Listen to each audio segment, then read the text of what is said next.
दोस्तों, आपका मेरे चैनल भक्ति की मूर्ति में स्वागत है। ओम नमः शिवाय। मेरी वीडियो अंत तक देखें। वीडियो अच्छी लगे तो लाइक और शेयर अवश्य करें।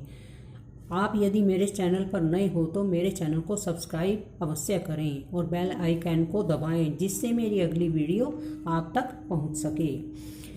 देवसैनी एकादशी या पद्मा एकादशी व्रत कथा लेकर आई हूँ। देवसैनी एकादशी से भगवान विष्णु 4 माह तक विश्राम करते हैं। भगवान विष्णु कार्तिक माह में शुक्ल पक्ष की एकादशी तक विश्राम करते हैं।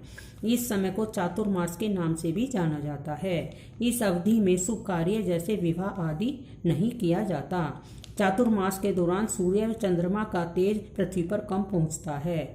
जल की मात्रा अधिक हो जाती है। वातावरण में जीव जंतु उत्पन्न हो जाते हैं जो अनेक रोगों का कारण बनते हैं। इसलिए साधु संत साधना, स्वाध्याय व प्रवचन आदि करते हैं। पुराणों में कथा है कि शंखचूड़ नामक असुर से भगवान विष्णु का लंबे समय तक युद्ध चला। आषाढ़ शुक्ल एकादशी के दिन भगवान ने शंखचूड़ का वध किया था और क्षीर सागर में सोने चले गए। शंखचूड़ से मुक्ति दिलाने के कारण देवताओं ने भगवान विष्णु की विशेष पूजा अर्चना की। एक अन्य कथा के अनुसार वामन बनकर भगवान विष्णु ने राजा बलि से 3 पग में तीनों लोकों पर अधिकार कर लिया। राजा बलि को पाताल वापस जाना पड़ा, लेकिन बलि की भक्ति और उदारता से भगवान वामन मुग्ध थे। भगवान ने बलि से वरदान मांगने के लिए कहा तो बलि भगवान से बोले कि आप सदैव पाताल में निवास करें। भक्त की इच्छा को पूरा करने के लिए भगवान पाताल में रहने लगे। इससे माँ लक्ष्मी दुखी हो गई और भगवान को वापस वैकुंठ में लाने के लिए लक्ष्मी माँ गरीब स्त्री का वेश बनाकर पाताल लोक पहुंची। लक्ष्मी माँ के दीनहीन अवस्था को देखकर बलि ने उन्हें अपनी बहन बना लिया।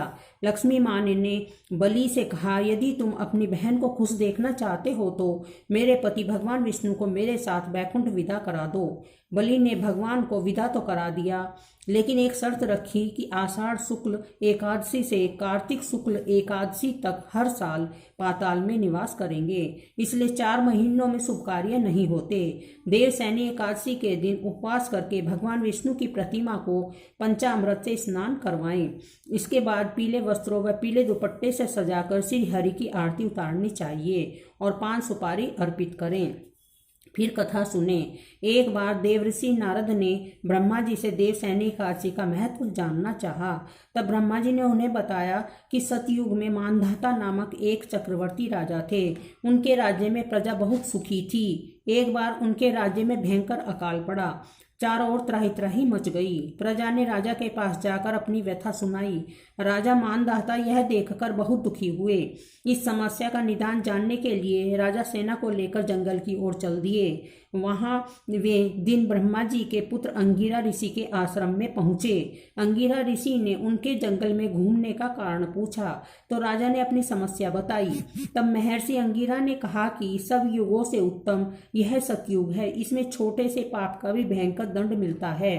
ब्राह्मण के अतिरिक्त किसी अन्य जाति को तप करने का अधिकार नहीं है, जबकि आपके राज्य में एक अन्य जाति का व्यक्ति तप कर रहा है। इसलिए आपके राज्य में वर्षा नहीं हो रही है।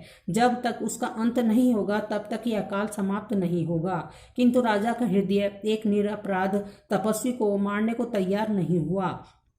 तब महर्षि अंगिरा ने राजा को आषाढ़ मास के शुक्ल पक्ष की एकादशी का व्रत करने के लिए कहा। राजा के साथ सभी नागरिकों ने भी देवसैनी एकादशी का व्रत विधि पूर्वक किया।